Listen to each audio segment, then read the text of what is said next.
Dans cette vidéo, je vais vous présenter un certain nombre de résultats importants sur les équations différentielles linéaires.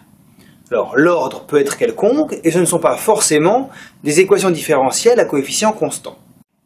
Notons E, l'équation différentielle linéaire, à coefficient variable, vous voyez. E', son équation sans second membre associé. Alors, premier résultat, bien, si Z est solution de E', alors bien KZ est aussi solution de E' pour n'importe quel cas constant réel. Deuxième résultat, si Z1 et Z2 sont des solutions de E', alors eh bien, Z1 plus Z2 est aussi solution de E'. C'est le côté linéaire, vous voyez? Si je peux multiplier une solution par une constante, ça reste une solution. Je peux ajouter deux solutions de E', ça reste une solution de E'. Donc, on peut résumer ça par le fait que les solutions de E' forment un espace vectoriel, ou forment un sous-espace vectoriel des fonctions réelles. Un troisième résultat qui est extrêmement important. On prend une solution y0 de E, c'est-à-dire de l'équation avec second membre.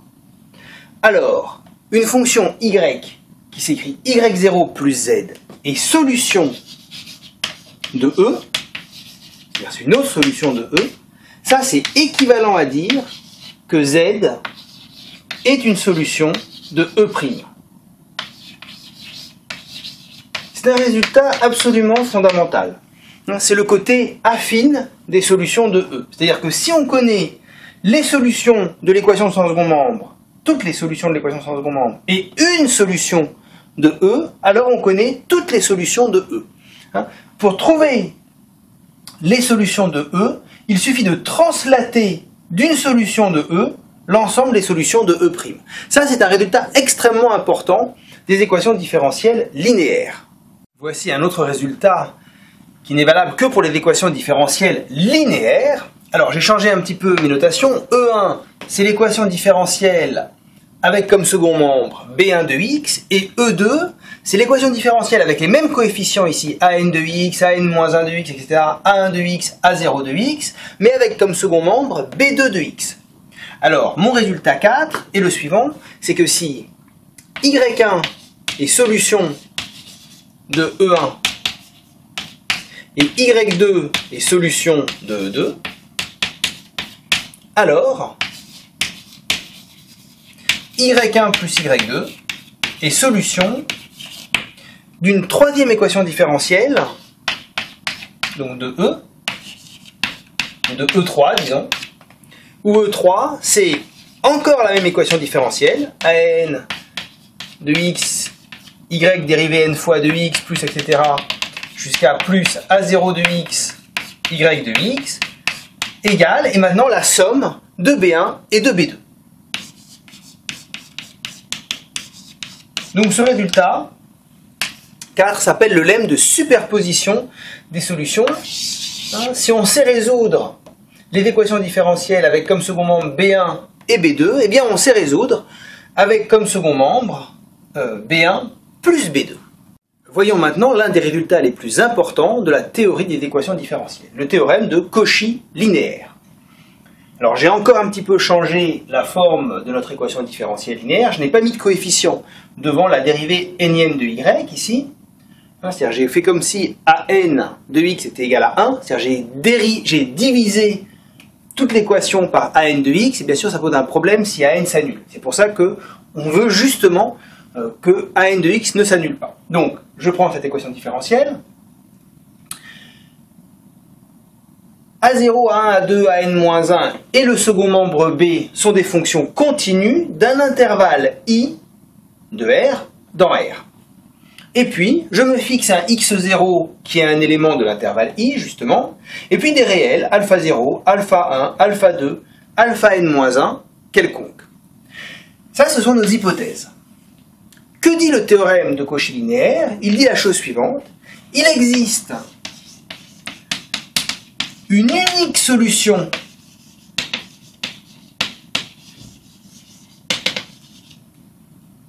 à E qui est définie sur I tout entier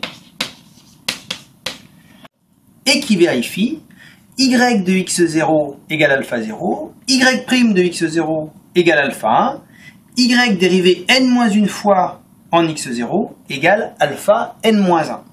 C'est-à-dire qu'il existe une unique solution de notre équation différentielle grand E qui vérifie ces égalités. C'est-à-dire que si on connaît la valeur de y en x0, la valeur de sa dérivée en y0 jusqu'à la valeur de la dérivée n-1 fois en x0, et bien alors la fonction y est entièrement définie.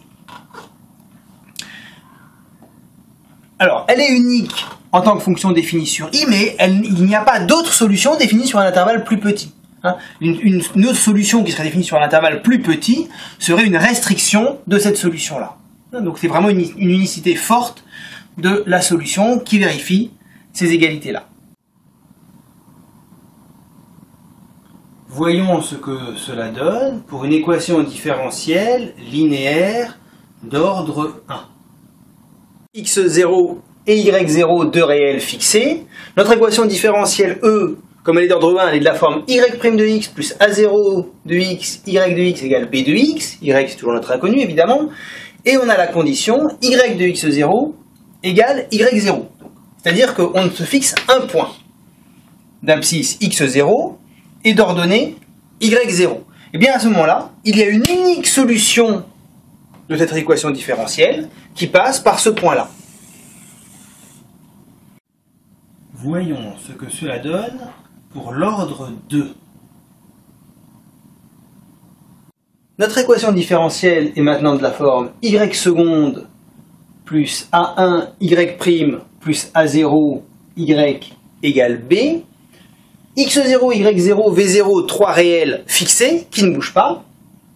Et notre condition initiale est de la forme y de x0 égale y0 et y' de x0 égale v0. Et donc on a une unique solution de l'équation E qui vérifie ces deux conditions-là. C'est ce que nous dit le théorème de Cauchy linéaire. Alors, graphiquement, ça donne quoi? Eh bien, il existe une unique solution qui passe par le point x0, y0, et qui vérifie y' de x0 égale v0. Y' de x0, ça nous donne le coefficient directeur de la courbe au point x0. Le coefficient directeur de la tangente à la courbe au point x0. Et donc ça, c'est égal à v0. Autrement dit, il y a une unique solution qui passe par ce point-là et qui a comme pente cette pente-là. Comme coefficient directeur, c'est-à-dire cette tangente-là. Et donc finalement, vous avez une unique solution qui est comme ça. Maintenant, si vous prenez une autre pente, V1, alors vous avez une unique solution qui passe par ce point-là avec cette pente-là. Voilà. Donc la courbe ici violette et la courbe orange sont deux solutions de l'équation différentielle qui passent par le point x0, y0, mais qui ont en x0 des valeurs différentes.